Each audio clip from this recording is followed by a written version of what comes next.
L'invité de la matinale. KTO Radio.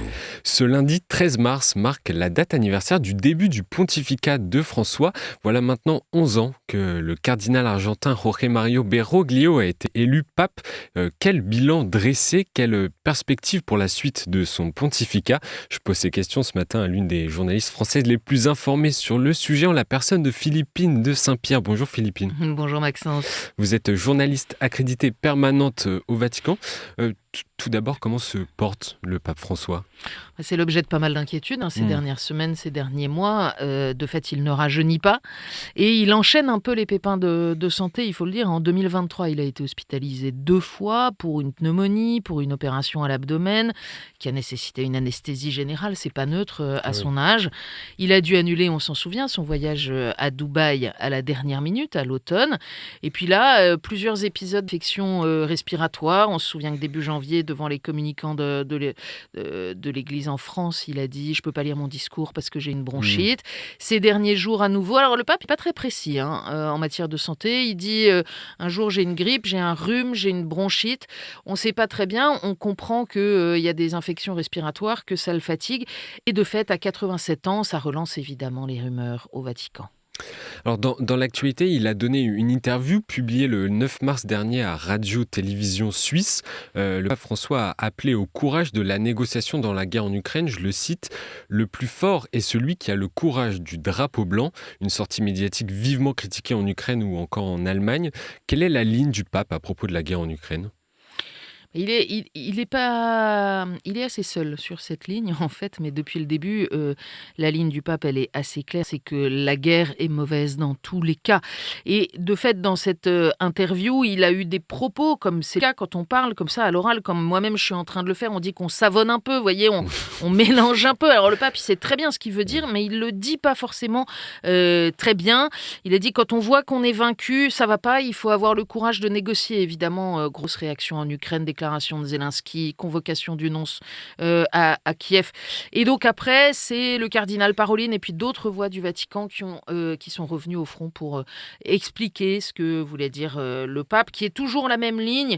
Le courage de la négociation, c'est jamais une capitulation. Le Saint-Siège ne cesse d'adresser des appels à cesser le feu, mais en disant bien que c'est l'agresseur qui doit d'abord cesser le feu. Alors vous l'avez dit, le pape François parle beaucoup dans les médias de façon parfois spontanée, ce qui peut provoquer l'incompréhension, comme ici sur la guerre en Ukraine. Pourquoi cette méthode ? Ça fait partie de sa personnalité. C'est une caractéristique du pontificat.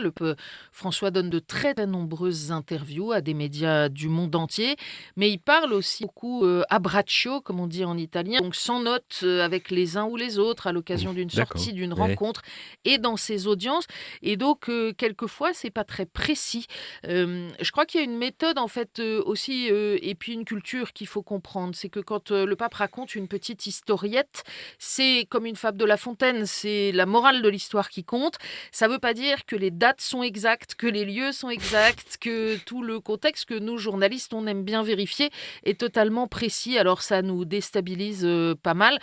Ça pose aussi la question du statut de la parole du pape quand elle se multiplie à ce point-là. Ce qu'on observe en tout cas, c'est que quasiment après chaque interview, il faut que ses collaborateurs expliquent ce qu'a dit le pape, ce qu'il a voulu dire.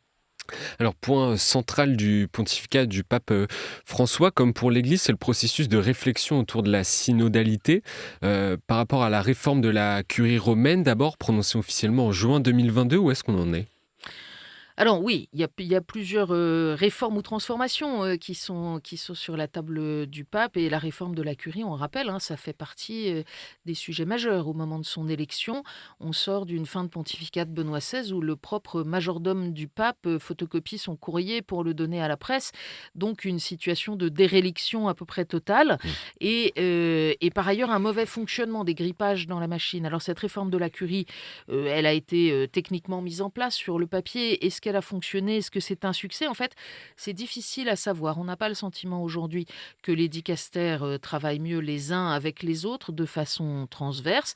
L'intention du pape, c'est de dire attention, c'est pas le siège de la holding, ce sont des services qui sont au service des églises particulières. Il y en a qui marchent très bien, d'autres qui marchent pas très bien. Ce qui est sûr, c'est que le pape, lui, il travaille assez peu avec la curie, en fait. Et donc, de ce point de vue-là, l'efficacité de la réforme, aujourd'hui, elle est difficile à évaluer. Et la deuxième session du synode sur la synodalité aura lieu du 2 au 27 octobre prochain, avec au cœur de ce rendez-vous la question de la place notamment des laïcs dans l'Église ou encore du célibat ecclésiastique. Sait-on ce qui va en ressortir et s'il y a un calendrier établi?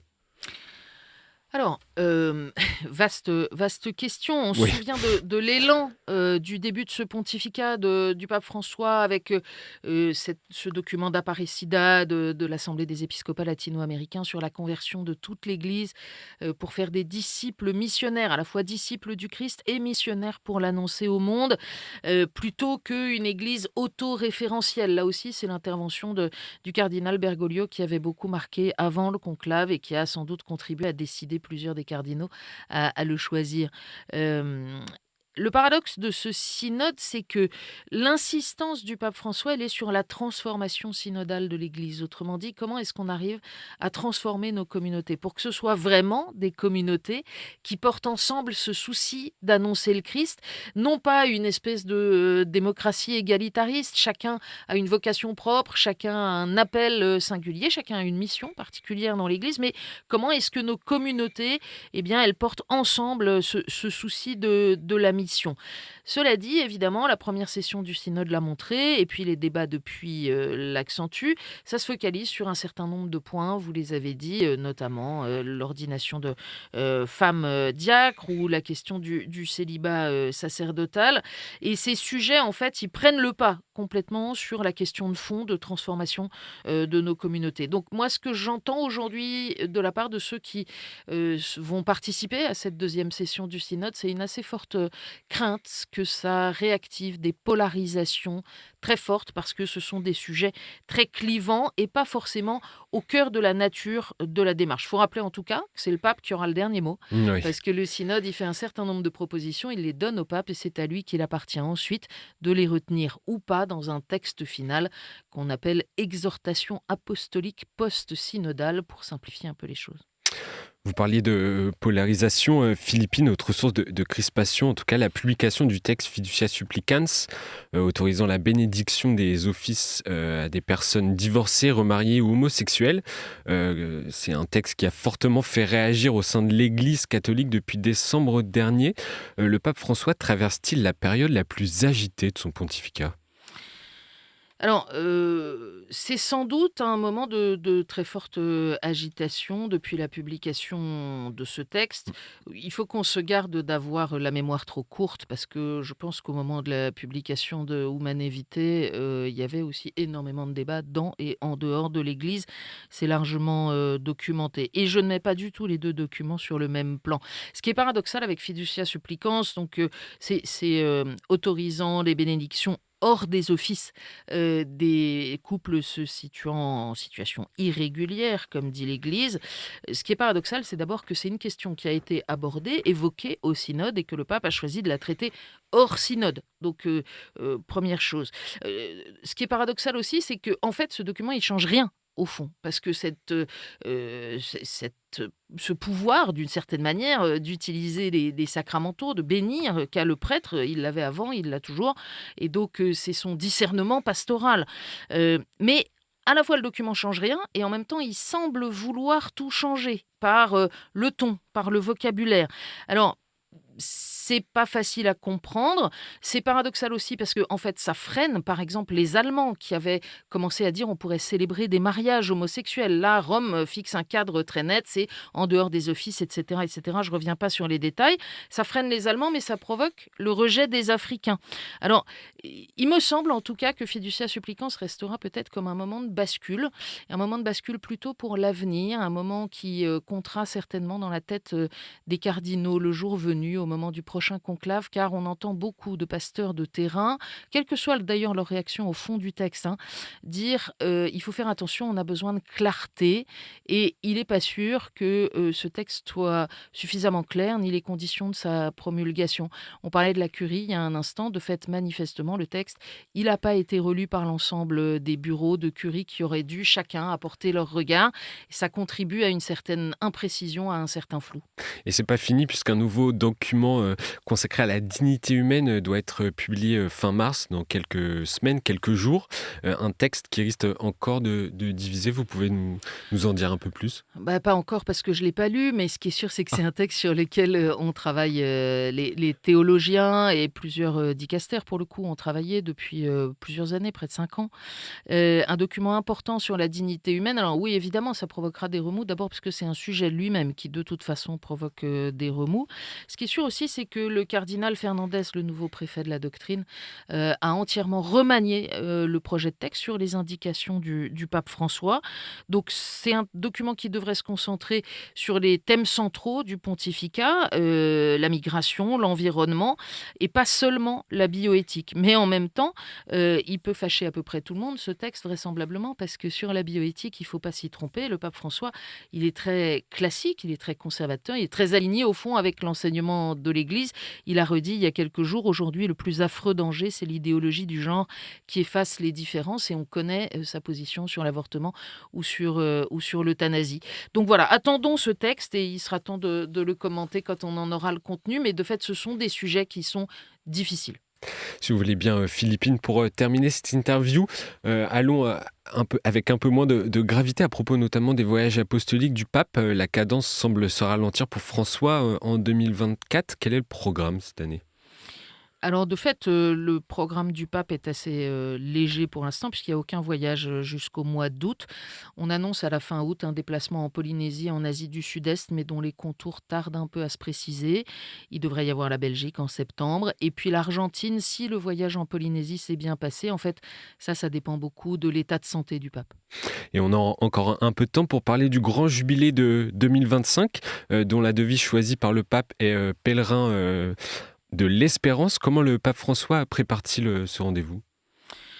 Alors d'abord, c'est une année sainte, c'est une année ronde, donc on se souvient 1975, l'an 2000. Là, ce sera sans doute plus proche du jubilé de 75, parce que l'an 2000, il y avait tout le fantasme autour du passage à l'an 2000.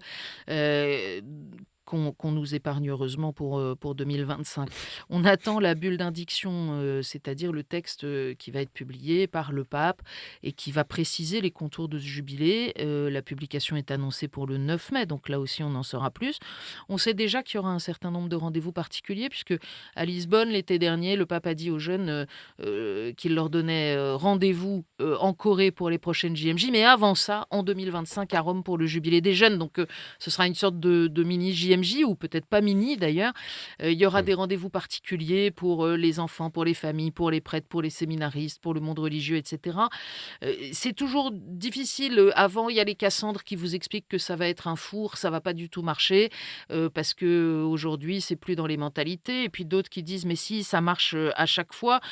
Moi, ma boule de cristal est en panne, donc je sais pas vous le dire. Ce qu'on sait, c'est que en fait les lieux d'hébergement religieux et les hôtels sont déjà largement réservés pour cette année du jubilé, que beaucoup de groupes de pèlerins s'y préparent, et que donc voilà, et il ne faut pas se tromper complètement d'axe. La réussite d'un jubilé, c'est peut-être pas d'abord le nombre, même si évidemment ça compte dans l'analyse, mais la bonne mesure, c'est que c'est une occasion de conversion, et ça se mesure pas avec un graduateur.